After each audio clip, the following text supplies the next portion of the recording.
I wanted to talk about the dark Buddha versus the light Buddha, the path to enlightenment, and I guess the true path of becoming a true superior being, which, spoilers, doesn't involve throwing your values or morals out and becoming like a complete piece of shit with no agency in your life. I know it sounds amazing to all you edgelords out there to do that, but it's not a thing. I remember conversations out there in the desert, people calling me apathetic, and then the wives continuously telling me apathetic is the way a leader behaves. You have to be apathetic to everyone. Once again, there's no word for empathy or sympathy in their language, so the only thing that you have is apathy, apatheia. And as you're out there in the desert, just doing drugs and having sex, which is what you do, is you just do drugs and have sex, because they switch your unconscious and conscious mind, so you're a baboon, and you're like, this is amazing, I think like an animal, like, being apathetic becomes the norm, as you grow more and more detached from everything. Now, in Buddhism, detachment's weird and kind of complex for even a good Buddhist, because you have to detach from everything because nothing is permanent. Everything goes away. Now, the way these people do detachment is you just poison yourself with heavy metals again and again and again and again until you get the dark Buddhist psychology, and they are dark Buddhists. Now, a form of dark Buddhism is kind of referenced in the Demon, which is a creature with black eyes and a giant mouth representing its endless hunger, because its soul is gone. It has no soul. It is soulless. When you poison somebody with tetralead, it feels like your soul is gone. And there's a lot of relevancies between this, because even in early Buddhist writings, there was an entire thing about the turmeric root and its chelation benefit to removing heavy metals from the body, because they recognized even in ancient times, heavy metals is not good for you. So this kind of plurality gets even weirder, because they made me a Buddhist god, which is this guy named Vajrapani. Vajrapani is supposed to be a compassionate god, and then they tell me I can't be a compassionate god. They tell me I can't be a just god, and I can't be a self-righteous god, but they made me that god. And then they explained to me all gods want to do is have sex with everything and eat people's brains. Yeah. And murder people. Because that's how a god do. And I was like, that's really fucking stupid. I was like, do you not believe in good and bad gods? And then when we get into good and bad, once again, they go, it's subjective. Goodness is, it's not subjective. As soon as you say goodness is subjective, you're implying there is no good in the world. There is nothing good, ever. You are in a constant state of suffering, and that is it. There is nothing else. There is no good in the world.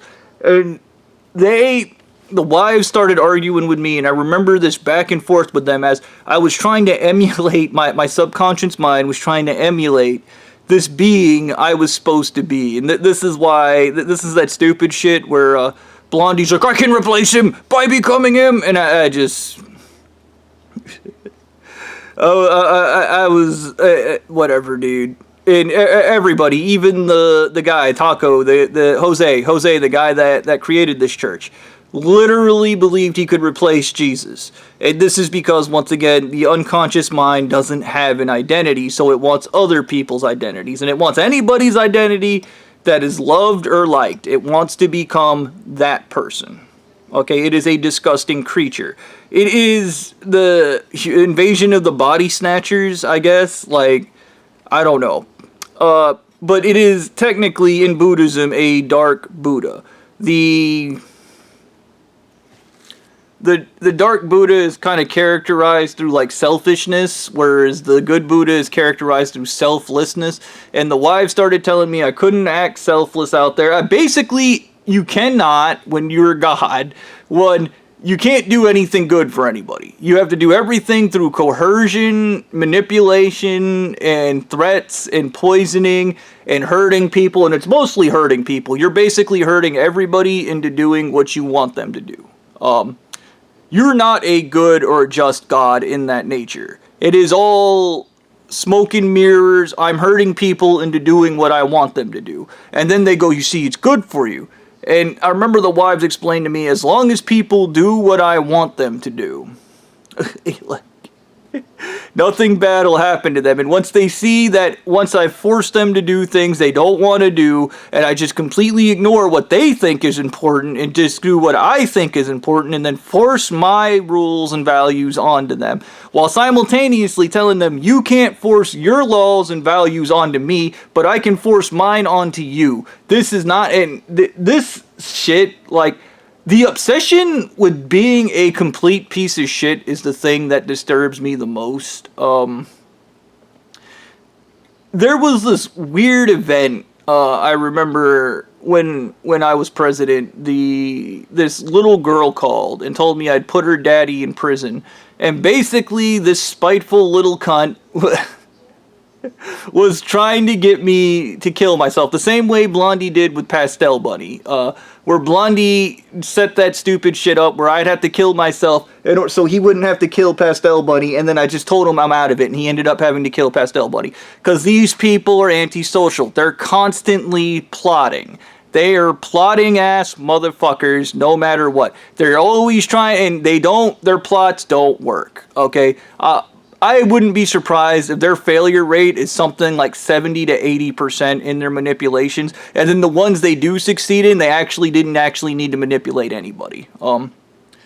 Dude, you are a special kind of evil when you meet somebody that knows better and is smarter than you, and then you just poison them till they're retarded with heavy metals, and then you start manipulating them. Because it didn't work the first time, but once they're stupid enough, I can manipulate them. So, and I think about my case. I'm an undiagnosed autistic person. They poisoned with heavy metals till he was retarded, and then they manipulated me into doing things I would never otherwise do. Okay, you gotta be pure fucking evil to do that. There is no good in any of that. Okay, there's nothing good about meeting a woman and then going, I'm gonna destroy her brain with heavy metals. It's a good idea. Once she's retarded, she'll be submissive and I'll be in control. You're a sack of shit, dude. You're a sack of shit. Okay, but when I was out there in the desert, and this is them, you kid's good manipulator. I told the wives to give the girl a Barbie doll. I don't know how I arrived there. She said one of her dollies was broken or something. I think I suggested she dry the hair of the doll with like a heat gun or something, and she ended up destroying the doll. So we got her a new Barbie doll, and then the wives told me they'd have to kill her because I gave her a Barbie doll, because you're not allowed to give anything away when you're president. You just, you do anything nice for anybody, they kill them. That's what happens. They murder them. You're not allowed to be a good, decent God. You cannot do that when you're president of this church. You just have to keep hurting people nonstop. That's how that works, and it's good for them, and basically you're hurting poor fucks. You're never gonna hurt rich people. It's only the working class they terrorize, because they're easy targets. They have no money, they have no ability to fight back, they have no skills. Like, they're an easy target, and for this church, terrorizing the working class, they murder poor people. Like, they're evil. They're pure fucking evil. There isn't any good in there. The whole shit that I'm God and the devil, you're just the devil. That's it. Nothing more. So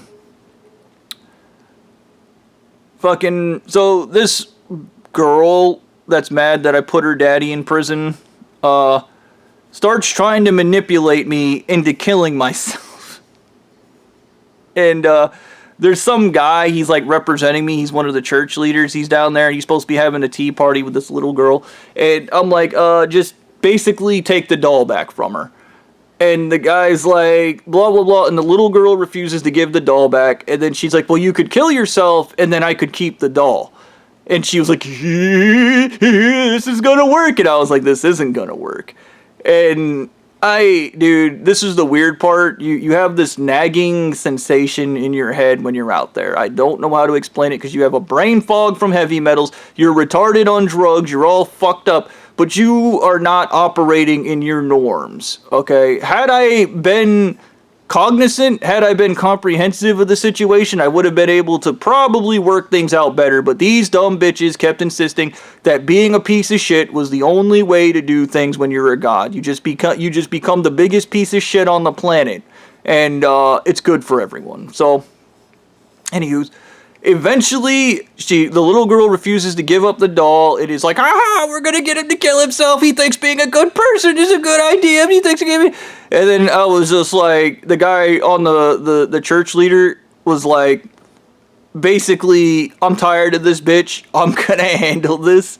And then they poisoned her with the aluminum phosphide, strychnine, adrenochrome coffee thing. Like, I don't know how he did it because I'm not him, but he killed her, and I ended up getting the doll, the Barbie doll. So out there in the desert, there's a Barbie doll. And this is what happens when you think you're going to manipulate people.